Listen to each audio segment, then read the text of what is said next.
The email 3 a.m. No subject line, no sender name. Just a video file titled CONFESSIO_final.mov. Double quotes. Gabriel Reyes rubbed the sleep from his eyes and stared at the screen in the dim glow of his laptop. The Boston rain tapped the window behind him in soft, arrhythmic patterns, like skeletal fingers trying to get in. He hesitated only briefly before clicking the file. It opened with static, then darkness. Then an unmistakable voice, gravelly, frail, and whispering in Latin. Et in tenebris, lux vestra expeditor. The camera shook, revealing the inside of a narrow stone corridor, wet walls, flickering candlelight, symbols scorched into rotting wood. Gabriel recognized the voice immediately. Father Thomas Byrne, his former mentor at seminary, a man who had disappeared 2 weeks ago after telling Gabriel he had found the truth under St. Mary's. Thomas hadn't just vanished, he'd been found dead, his body twisted at the bottom of a sealed well near Dorchester, mouth sewn shut with rosary beads. Gabriel leaned closer. The video panned across walls, painted with eyes, not drawn, but smeared with something brown and flaking. On the far wall, the camera zoomed in on a carved Latin phrase, Agi miso, in name seccio ferentur. For the hollow mass, 7 must be offered. The video glitched. The last frame froze. A circle of children in antique school uniforms, holding hands, their faces blurred beyond recognition, and a priest in black robes, standing behind them, his eyes completely whited out, like bleached bone. Then came Father Thomas's final whisper. She never left, Gabriel. The veil is thinning again, and you know what that means. The video ended. Gabriel sat in silence, the audio ringing in his ears. He had abandoned his faith a decade ago, after a failed exorcism left a teenage girl catatonic and cost him his vocation. Since then, he had buried himself in investigative work, exposing religious cover-ups and failed institutions. But this was different. St. Mary of the Vale had always been a black mark on Boston's Catholic history. Closed abruptly in 1981, rumors of sexual abuse, mass hysteria, even possession, none of it confirmed. The archdiocese had redacted most records. The school was now overgrown, surrounded by rusted iron gates and nitrogen monoxide trespassing signs issued by the Vatican's own security office. And yet, the message was clear. Thomas had gone in, and he'd never come out. Gabriel opened a locked drawer in his desk and pulled out an old brass crucifix, tarnished, the Jesus figure half broken. He hadn't touched it in years. Still, he slipped it into his coat pocket like a reflex. Then he grabbed his camera, flashlight, portable recorder, and crowbar. If this was some kind of hoax, he'd expose it. If not, he'd finally see the truth buried beneath the veil. 12:47 a.m., St. Mary of the Vale gates moaned open with a sound like tortured metal. Gabriel forced his way through the overgrowth. The building loomed like a tomb for stories of cracked stone, boarded windows, and a collapsed bell tower that had once marked every hour with angelic chimes. Now, it looked like something had bitten it off. He walked the perimeter first, noting signs of fire damage near the rear. The back entrance was sealed with Vatican-issue padlocks, ones used only in locations deemed spiritually unstable. But his crowbar made short work of it. Inside, the air was dead.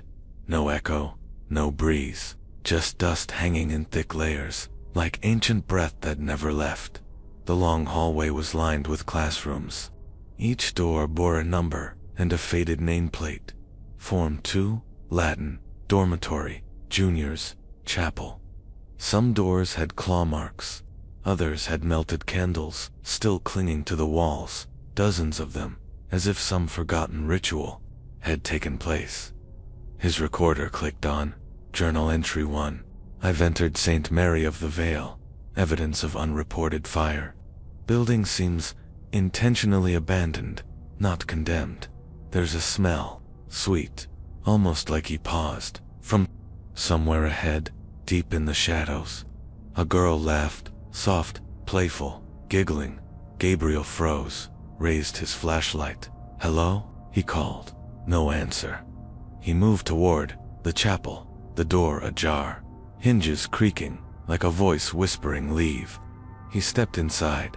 The pews had been stacked like barricades. The altar was split down the middle, and the crucifix above it had been inverted, not by gravity or accident, but nailed into place. Beneath the altar, he found a trap door, covered in Latin script. The same phrase from the video, ad missum inanam te seven offerunter. He pressed his palm against it. It was warm and something below knocked back. Something below knocked back. Gabriel's breath caught in his throat. That knock from beneath the trapdoor hadn't been a creak or a structural groan. It had been deliberate, measured, like something waiting. He aimed his flashlight at the Latin phrases circling the panel. A chill ran through his veins. The script wasn't just carved. It was burned into the wood, scorched in spirals that pulsed faintly in the beam of his light. Like veins beneath thin skin, his recorder clicked on again. Trapdoor discovered beneath the altar, inscribed in Latin, responded to physical contact. Possible movement below. He hesitated, then used the crowbar to wedge the hatch open. With a sharp pop and a breath of sickly sweet rot, the door gave way, revealing a narrow stone staircase that spiraled into blackness. He shone the light downward, and the beam was eaten after only a few feet. Still, he descended. The air was thicker below, heavier. The smell wasn't just decay, it was perfumed decay, like corpses embalmed in honey. The stairs descended, farther than seemed possible, at least 4 full floors beneath the foundation. He could hear something breathing down there. Not a person, something larger. At the bottom, he stepped into a long corridor, lined with decaying murals. They showed children gathered in circles, priests in ceremonial robes, and a woman with no face. Standing behind them in every scene, at the center of the corridor, was a plaque. Those who forget the debt must repay it in blood. Gabriel's light flickered. Then a door creaked open at the far end of the hall. Room 107. He stepped inside. It looked like a child's dormitory. Bunk beds, personal dressers, rosaries, and Bible verses pinned to corkboards. Dust layered everything like frost. And yet, one of the beds had a perfectly smooth impression, as if someone had just gotten up. Gabriel scanned the room, then tap, tap, tap, something at the mirror. He turned his light to it. The reflection showed the room, but the bunk was full, and a little girl sat upright in the bed, her eyes completely black. He turned around. The bunk was still empty. He turned back to the mirror. Now the girl was smiling, lifting her hands slowly to wave. Then, in the glass, her mouth opened wide, impossibly wide, and she screamed silently, blood pouring from her eyes. The mirror cracked. Gabriel stumbled back, heart hammering, breath ragged. He raised his camera to snap a photo, but when he looked through the lens, the girl was standing right behind him in the reflection. He turned. Nothing. His recorder clicked. Visual anomaly. Possible spirit manifestation. Subject appears to be aware of me. Interactive. Then, a whisper in his left ear, a girl's voice. I was the first. He turned again. No one there. Just a tiny handprint, left in the dust on the back of his coat. He bolted from the room. The hallway had changed. Now it curved slightly to the left, and was longer than before. Much longer. Doors lined the walls on either side, each marked with a number and a name in Latin. Judicium, Dolor, Oblatio, ... The 7th door, read, Missa Vacua, the Hollow Mass. It was locked tight with chains made of bone, but the 6th, door Oblatio Prima, the first offering, creaked open slowly as he approached. Inside was a circular chamber, stone walls etched with claw marks and blood symbols. At the center, a stone baptismal font filled with thick black water. and beside it, a child's school desk, with a name tag, Angela W. Gabriel's knees buckled. That name, Angela Whitmore. He remembered her from the news. 8 years ago. She'd disappeared from a church in South Boston. Everyone suspected her priest, but there was never a body, and here now her desk.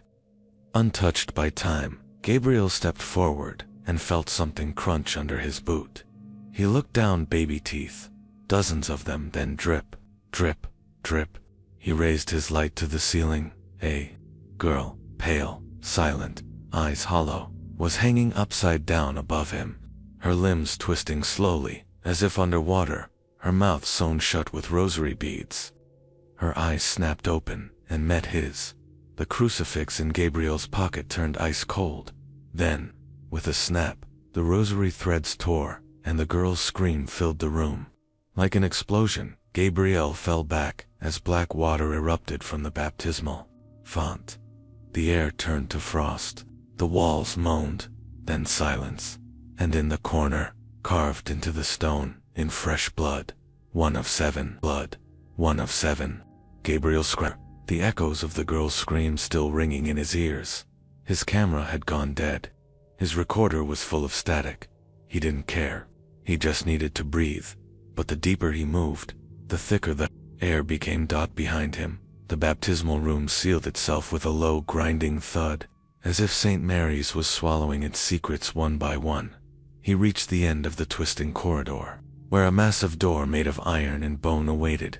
Unlike the others, this one bore no inscriptions, rows of nail marks, like something inside had tried desperately to claw its way out.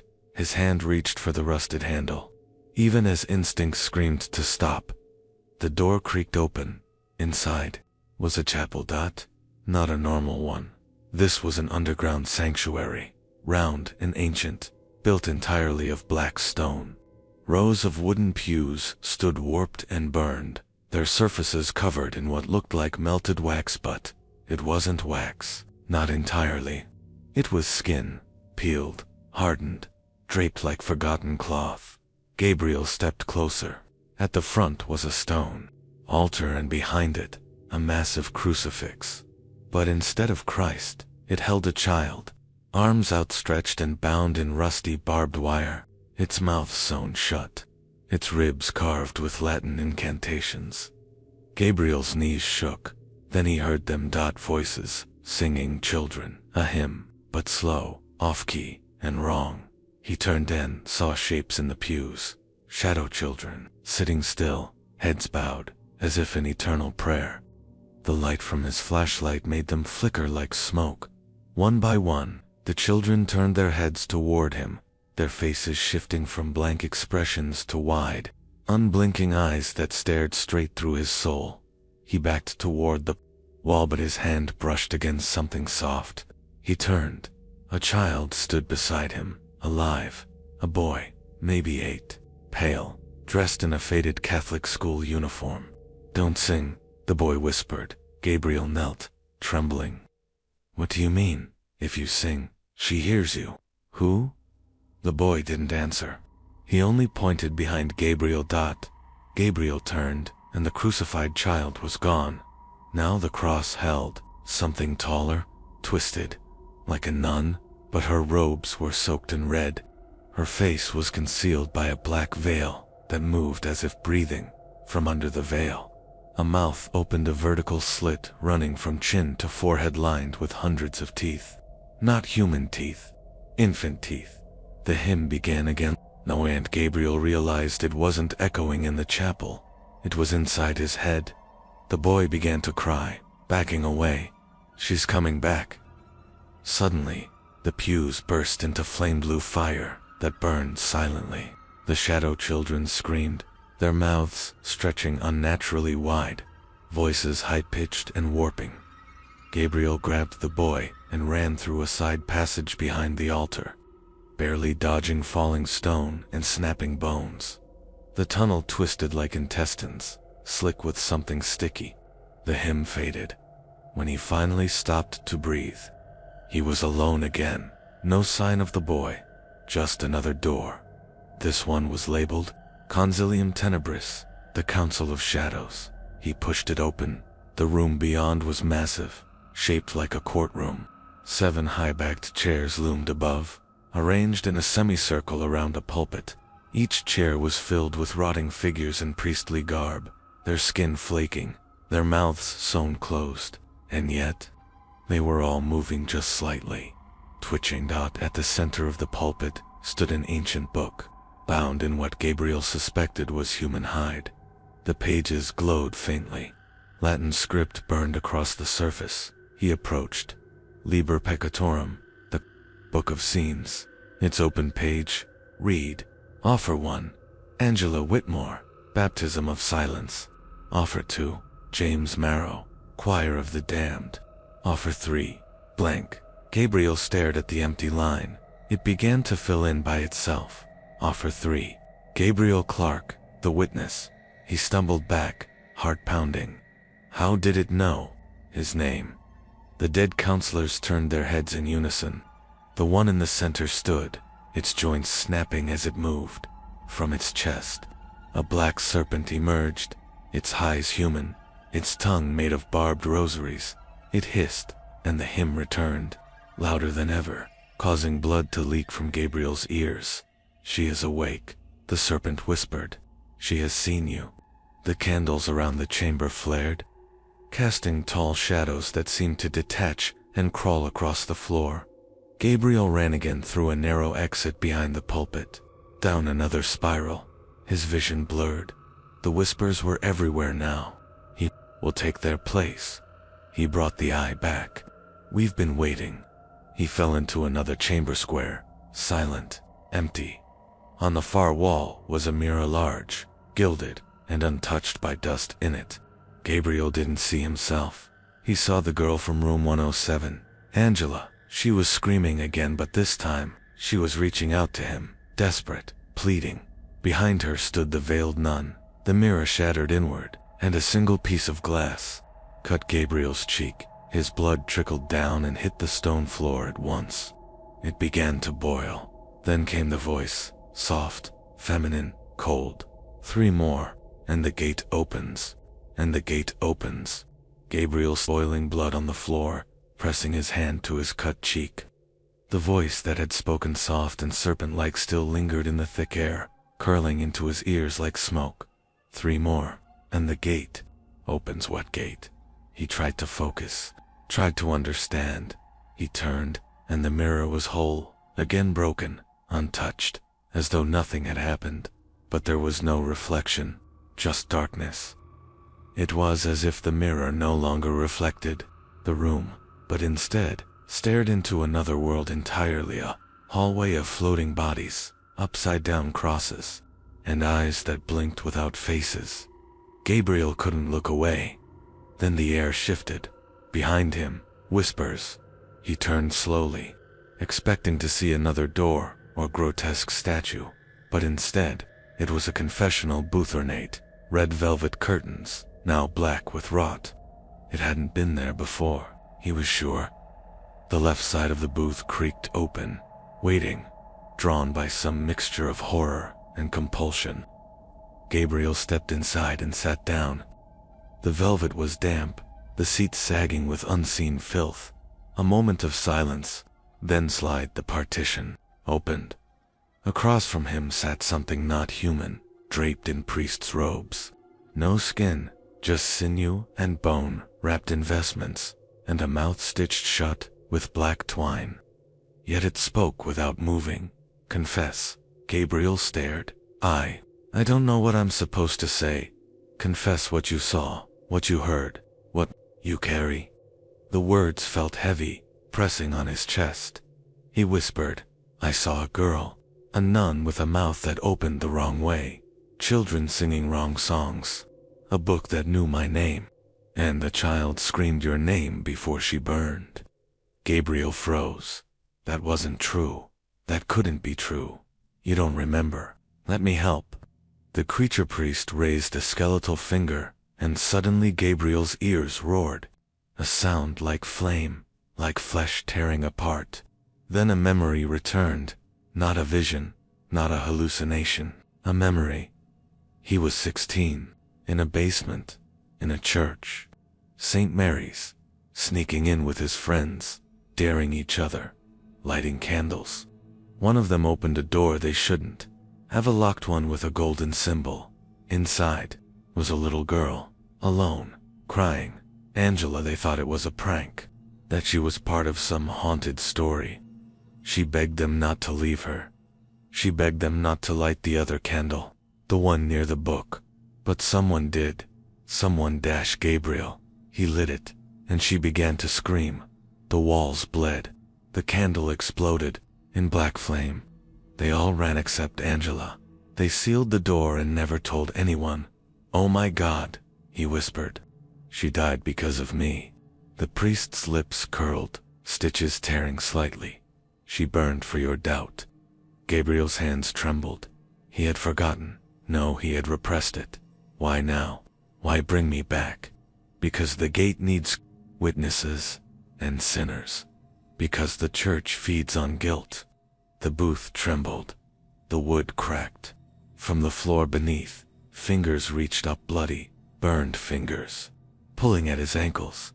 He kicked the door open and stumbled out, but the world had changed. Now the underground resembled an abandoned catacomb, stretching endlessly. Thousands of carved faces lined the stone, mouths open in silent screams. Some were familiar, too familiar. He recognized his friends, the ones who were with him that night, missing, dead. Their bodies had never been found, and their faces were now part of the wall.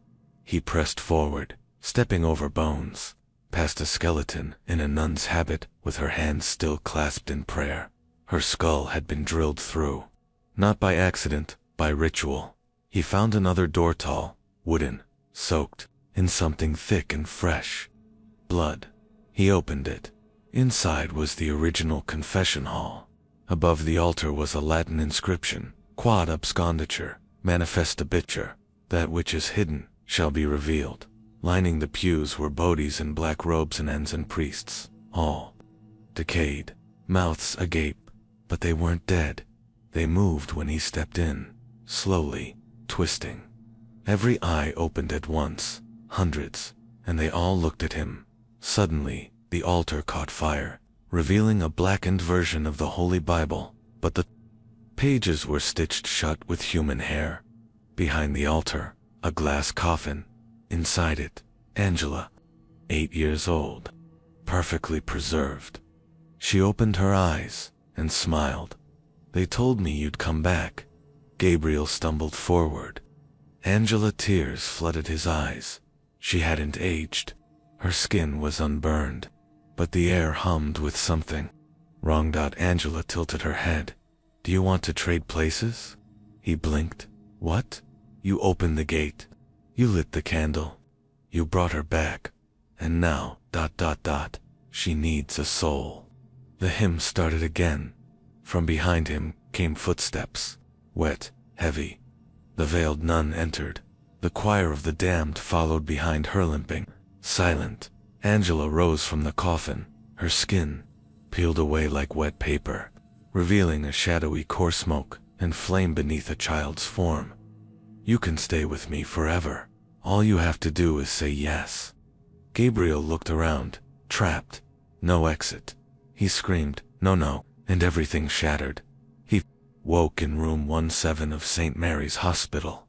A nurse leaned over him. "Sir, can you hear me?" He blinked, gasped, sat up. It was morning. The hospital looked normal again. The nurse smiled nervously. "You passed out in the hallway. Are you all right? We found you in front of this room."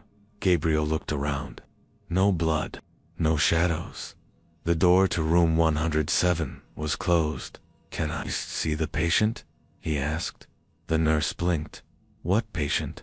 He stared. She checked her clipboard. "There hasn't been anyone assigned to room 107 in over 20 years. It's been sealed off since a fire in 2007. Gabriel stood, heart racing. "A little girl named Angela Whitmore. Please check." She did. There was no record. Not of Angela. Not of any fire in 2007. Not of anything he had seen. But as he left the building, he passed the front chapel, and through the stained glass window, in the corner pane, was a new image. A man, his face unmistakably his own, kneeling before a veiled nun, surrounded by burning children.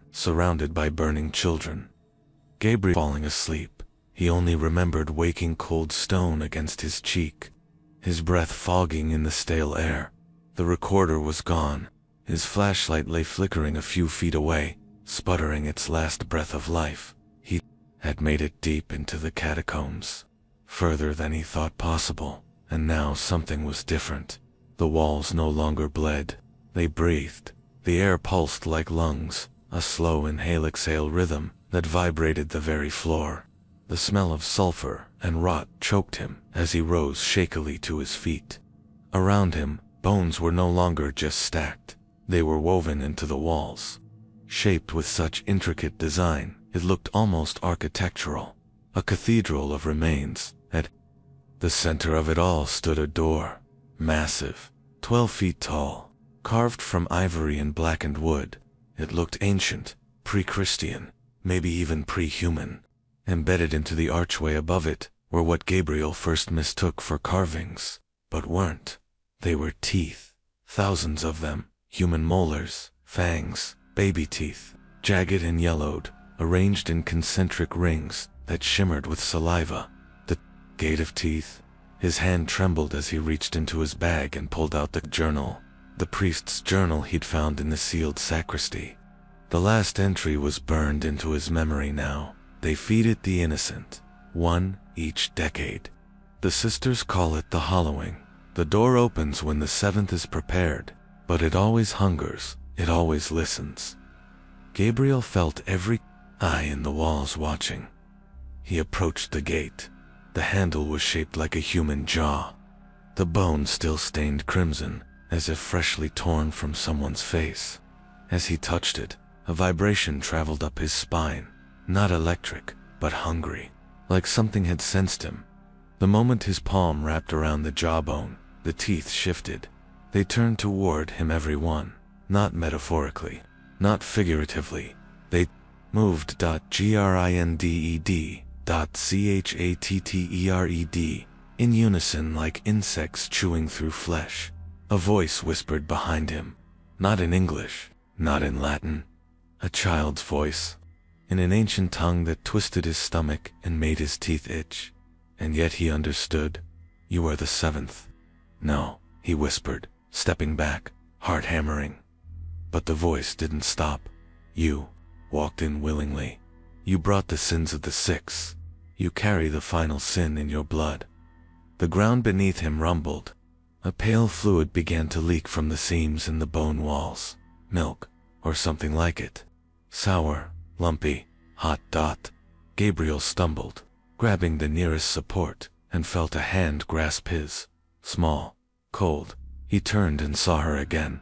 The little girl from the chapel, but this time, her face was clearer. Her eyes weren't black. They were missing. Clean holes, bloodless, with tiny teeth growing inside the sockets like parasitic flowers. She opened her mouth. Instead of a scream, something spoke through her. Feed the gate, or it will feed on the world. Gabriel couldn't move. Every instinct told him to run, but he knew what was at stake now. He had uncovered 6 victims, 6 orphans, hollowed and offered, decade by decade. Their bodies hidden in the church walls, and the 7th, him. Not because he was pure, but because he carried their guilt. He had exposed the church, named names, dredged up everything. But in doing so, he had opened the veil, loosened the seal. He was the final key. The girl touched his chest, and he felt something shift inside him, a sudden, searing snap, like bone cracking in reverse. He dropped to his knees, vomiting up thick, black fluid that hissed when it hit the ground. The door responded. The teeth began to spin. Slowly at first, then faster, grinding, screaming, shredding the air itself. The milk on the floor rose like a tide, and the bones began to glow from within, casting shadows shaped like priests with no eyes, children with no mouths, nuns weeping rivers of blood. The door was opening, and what lay beyond was not hell. Hell was merciful. Compared to this, it was hunger incarnate, raw need, the thing they had sealed under St. Mary's for centuries. Gabriel's voice cracked as he screamed into the vortex. I'm the seventh, then take me. The girl smiled, and the gate of teeth swallowed him whole. Gabriel struck by a darkness thicker than night itself. He landed hard and cold, uneven stone that seemed to pulse beneath him like a living heart. The taste of iron filled his mouth, mingling with the bitter stench of decay. The gate of teeth had closed behind him, the grinding echoes fading into a low, agonized groan. He was inside. Inside it, the chamber stretched out endlessly, a cavern carved from bone and flesh, illuminated by an unnatural red glow that seemed to emanate from the walls themselves. The air was thick and heavy, suffused with a relentless hunger. Gabriel's knees buckled as he tried to stand, but chains snapped around his wrists and ankles. His limbs were bound by rosary beads, twisted and burning like live wires. The pain, sharp and unyielding. A voice whispered in his ear, not spoken but felt. Welcome, final offering. The hollowing begins. Suddenly, a figure stepped into the light. The veiled nun. Her mouth slit open like a grotesque wound, revealing row upon row of infant teeth that clicked rhythmically like a predator's warning. She circled him slowly, the chains rattling with every step. You carry the sins of those before you, she hissed. The 6 sacrificed, the 6 hollowed. You are the last key to the gate. To feed the hunger, you must become empty. Gabriel's heart pounded wildly. He fought the chains, but they only tightened, biting into his flesh. Empty your soul, the nun commanded, raising a ceremonial dagger inscribed with black runes. Let the hollowing claim you. Before he could react, cold hands grabbed his chest. Gabriel gasped as a shadowy force ripped into him, pulling something unseen from within. The sensation was unbearable, like his very essence was being torn apart. His screams echoed, yet no one came. Then, the chanting began. Not children this time, but voices ancient and dreadful. Voices of the lost souls who had been trapped here before him. Empty, hollow, hollowing. A circle of shadowy figures emerged, each a hollow shell of the children he had seen, their faces twisted in eternal torment. One reached toward him, a skeletal hand offering a cracked crucifix. Gabriel seized it desperately, clutching the relic, as his soul felt like it was being sucked into a void. Images flooded his mind, flashes of the original mass of the hollowing, the priests who had performed the sacrificial rites, the innocent children bound and sacrificed one by one, their bodies hidden in the walls, their souls trapped in eternal torment. He saw himself, years ago, lighting that forbidden candle, unknowingly opening the gate to this nightmare. As the last syllables of the chant fell silent, Gabriel felt a final wrenching pull of violent separation. He collapsed, gasping, the chains falling away. The chamber around him began to dissolve, flesh turning to stone, bone to dust. He was alone again, or so he thought. A whisper floated from the shadows. One final choice. Gabriel turned to see the veiled nun, now human-sized, but still terrifying. She held out a small vial filled with swirling, black liquid. Drink, and join us. Become the gatekeeper, protector of the hollowing. Refuse, and your soul will be torn apart, feeding the hunger forever. The air grew colder, the hunger palpable. Gabriel's hands trembled as he reached for the vial dot, and then a sudden, bright light exploded behind him. A voice deep, commanding, holy boomed through the cavern. In Namen Patris, et Filii, et Spiritus Sancti. The nun screamed, recoiling as a figure stepped into the light. Father Thomas Byrne, alive, but changed. His eyes glowed with unholy fire.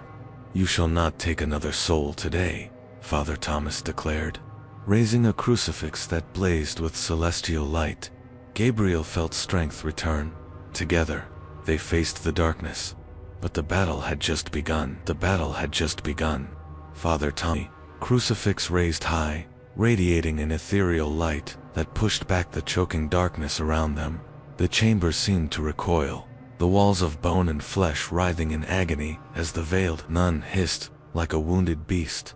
Her monstrous mouth snapped open wide, releasing a torrent of black smoke that billowed toward them like a living storm. Gabriel's breath caught as the air filled with the wails of thousands of trapped souls, the choir of damned, their voices blending into a deafening cacophony that shook the very stones beneath their feet. Father Thomas began to chant in Latin, ancient words pulsing with power. His voice echoed through the cavern, weaving a net of light around the altar's broken stones. Exorcizo te omnes immondes spiritus, omnes satanica potestas. The veiled nun shrieked, twisting and contorting, her form flickering between human and horror. She lunged toward Gabriel, claws extended. Gabriel dodged, clutching the cracked crucifix from the chamber floor. Every nerve screamed as the nun's claws grazed his arm, burning flesh with a cold worse than death. Father Thomas's chanting grew louder, the holy light expanding in a brilliant halo. Suddenly, the altar behind them exploded in a shower of bone fragments and black flame. From the debris rose a towering shadow, a twisted amalgamation of the 6 sacrificed children. Their hollow shells fused into a grotesque colossus, eyes glowing with malice. "You think to banish us?" it snarled, voice a blend of all 6. "The hollowing is eternal." Gabriel felt a surge of dread, but Father Thomas stood his ground. "Not while the faith endures," he replied, advancing with the crucifix blazing. The battle was brutal. Light clashed with shadow, screams with prayers. The colossus roared, swinging massive limbs of twisted bone. But Father Thomas moved with grace and purpose, chanting faster, weaving sigils in the air. Gabriel joined in, repeating the sacred words as best as he could. The veil between worlds thinned, and the spirits of the hollowed children began to wail louder, some in anguish, others in relief. Slowly, the colossus began to fracture, its pieces crumbling like ashdot. The veiled nun screamed a final curse, her form unraveling into wisps of darkness. Then silence. The cavern collapsed inward, leaving Gabriel and Father Thomas alone in the quiet ruins beneath St. Mary's. Father Thomas lowered his crucifix, breathing heavily. "It's over. For now." Gabriel looked down, clutching the small vial the nun had dropped. "What about this? Destroy it. Throw it into the deepest river. Never let the hollowing rise again." Gabriel nodded, feeling the weight of the ordeal press on his soul as they ascended the stairs. The first light of dawn broke through the cracks in the hospital's ruined ceiling. The nightmare beneath St. Mary's was sealed once more, but its scars would haunt him forever. The sun blinding after the eternal darkness beneath the hospital. Gabriel squinted as he and Father Thomas emerged through the shattered altar chamber. The fresh air tasted like freedom, but the weight in Gabriel's chest told him the nightmare wasn't over. They made their way through the ruined halls, past shattered stained glass and silent confessionals, until they reached the hospital's main lobby, now buzzing with first responders and reporters. Gabriel's recorder was still dead. His phone was broken. The vial was wrapped tightly in his jacket pocket. He forced himself to smile as cameras flashed, answering questions about his collapse the night before. But every question echoed hollowly in his mind. That evening, Gabriel sat alone in his apartment, the vial resting on the table before him. Outside, the city pulsed with life, oblivious to the horror buried beneath its streets.